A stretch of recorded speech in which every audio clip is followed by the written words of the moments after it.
Hello everyone and welcome to another Star Wars figure review. Today I want to give you a look at a battle pack that is currently exclusive to Wal-Mart stores in the United States, although here in the United Kingdom you can pick this one up at your local Forbidden Planet. And the guys at Forbidden Planet and JediNews.co.uk were kind enough to supply this pack for a review. So guys, if you're watching, a big thumbs up goes out to you. I will provide a link down in the video description below, just in case you guys want to purchase this one from Forbidden Planet online. So the pack that we're going to take a look at today, and I'll give you a look at the packaging first, is this one. And this is of course the Royal Starship Droids Battle Pack. Now there are 4 Astromech droids included in this set, and each one is, or has been, available at certain points throughout the years before, although in my opinion these are probably the definitive, or at least the best painted versions of each droid. So I'll talk about that in just a moment. Of course this is the packaging, and in the background there we have an image of the exterior of the Royal Starship, obviously during the scene where the Astromechs are attempting to fix the shield and are getting blown away. On the back we have a 3D image, and that features all the droids included in the set. So we have R2-D2, R2-B1, R2-N3 and R2-R9. And the pack itself comes with a set of 3D glasses which you can wear and use to view the 3D image on the back. So again, if you have a pair at home, feel free to pause the video and check out that image. So that's the packaging that the droids come in, and of course each figure does come with a battle game card and a display stand, so I'll just run through those very quickly. First up of course we have R2-D2, who's the hero of the piece really. He's the last surviving droid that goes out to fix the shield.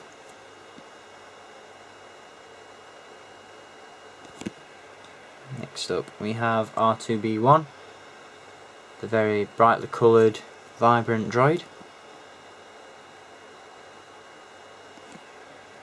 We also have R2-N3,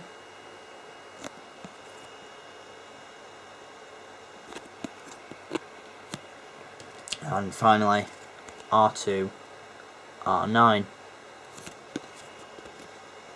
And of course each card does come with a display stand in which the cards can be placed, and the display stands are black, as is the case with most of the Discover the Force figures. So there's the stand and the card. Now on to the figures, and we'll begin by taking a look at R2-D2. Now each of these figures in this pack use the Build-A-Droid sculpt from the Legacy collection, which means each figure's limbs can be removed, and the overall sculpt itself is probably not the best. This is the first time that R2-D2 has been available as a Build-A-Droid figure, although I've never been a big fan of the sculpt, mainly because the overall plastic that's used feels a little bit cheaper, a little bit less in terms of quality. I've never just been a massive fan of the Build-A-Droids. I think they were always a little bit more flimsy and cheap. But in my opinion, the sculpt that Hasbro have chosen to use for these droids is really made up for in the way the figures have been painted.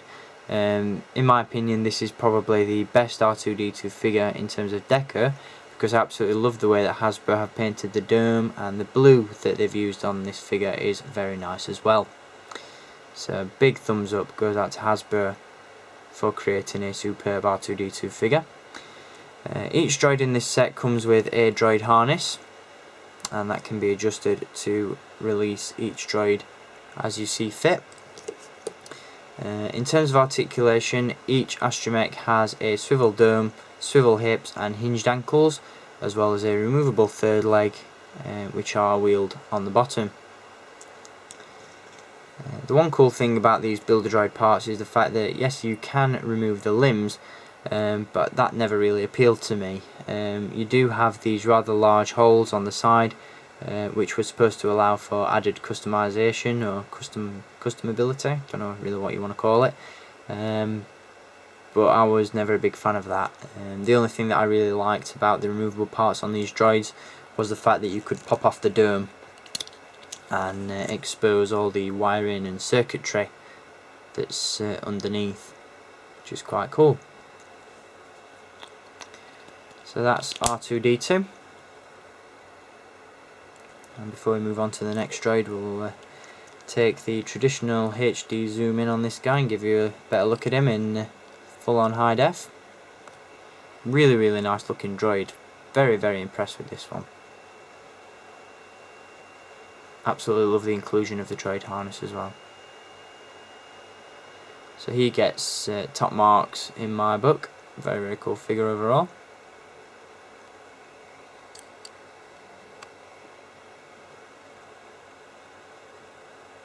Next up, we have, let's take a look at R2-B1, I think. R2-B1 has been released in the Star Wars line a few times. He was first released in the original 1999 Episode 1 collection as a basic figure, although there was still something not quite right about that figure. I was never a massive fan of it. And he was later released as an update in the 30th anniversary collection, but again, the way Hasbro painted the dome was a little bit off. The first release had a very vac metal sort of chrome design. The second was just a flat grey and didn't look like it was supposed to at all. And this one is perfect, so I really can't complain about it too much at all. Again, you've got the same articulation and features on this droid, so I'm not going to run through them. And you do of course get the droid harness as well. So before we move on to the next droid, let's take another zoom in on this one. Really nice. I think all the highlights and the panels and the paintwork on these figures are really well done. They really stand out nicely, and I'm a massive fan of each and every droid that's included in this pack.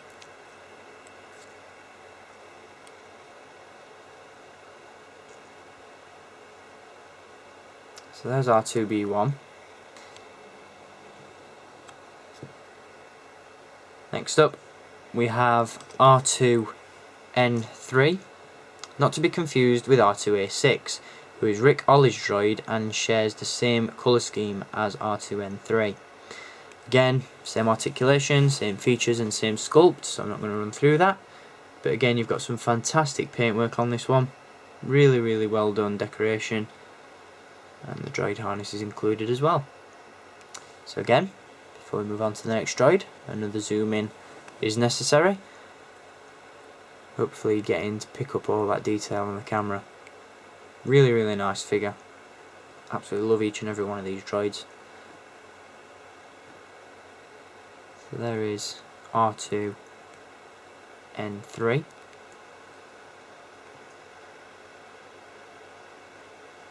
And finally, we have R2-R9, who again, like R2-B1, has been released in the Star Wars line before. Coincidentally, he was the first Astromech other than R2-D2 and R5-D4 to be released in the Star Wars line, I believe. He was made available with the Royal Starship that was released in 1999, and I think to this day that figure is still one of the hardest Astromechs to come by. He was recently updated in a collector's tin and released alongside Qui-Gon Jinn, Obi-Wan Kenobi and Darth Maul. And coincidentally again, that was one of my very first reviews, so you can go back and check that out if you want to. Again, you have the same articulation, details, sculpt and accessories with this one. Droid harness of course. And again, we're going to take a HD zoom on this droid just to give you a look at him in high def. So that's R2-R9. Really love the vibrant colour schemes of this figure. I think probably the weakest droid in the set is R2-N3, just because he's a little bit plain compared to some of the others. R2-D2 is a phenomenal figure. Really well made, really well painted as well, and definitely the best in terms of paint deco. And in fact, I'll just run through the other droids again for you. So there's R2-D2. Again, a very nice figure and absolutely flawless in terms of deco.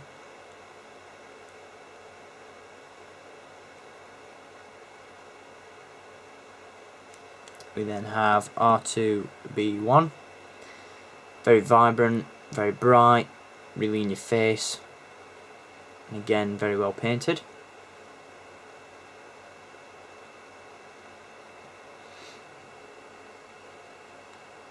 We then have R2-N3, who again should not be confused with R2-A6, who shares the same colour patterns. But again, this is probably the weakest droid from this set, just because he's a little bit plain, and green was never my favourite colour anyway.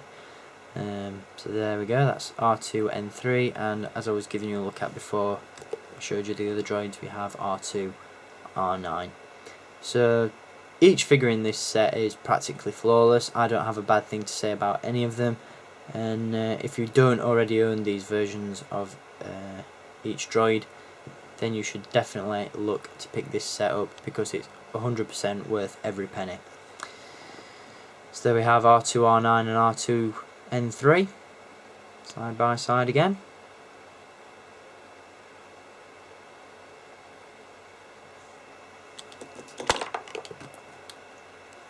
And of course R2-B1 and R2-D2. So very cool figures, definitely worth picking up if you are an Astromech collector. If you love your Astromech variants, then you're probably going to want to pick this set up anyway. But if you just love Astromechs full stop and you don't already own each of these droids, then I would highly recommend picking this set up, because it's worth it alone just for the cool paint jobs. And the droid harnesses as well really make it a little bit more value for money. So there we go, that is the Royal Starship Droids Battle Pack from the Discover the Force 3D line. Again, you can pick up this set at Wal-Mart stores in the United States, and here in the UK this is currently available at Forbidden Planet. And again, a big thanks goes out to Jedi News and Forbidden Planet for sending out this pack for a review. Again, you can find a link to the sale for this pack in the video description, so check that out and pick up one of these awesome sets for yourself. So I want to thank you for watching this review, guys, and until my next video, keep collecting, and as always, may the Force be with you.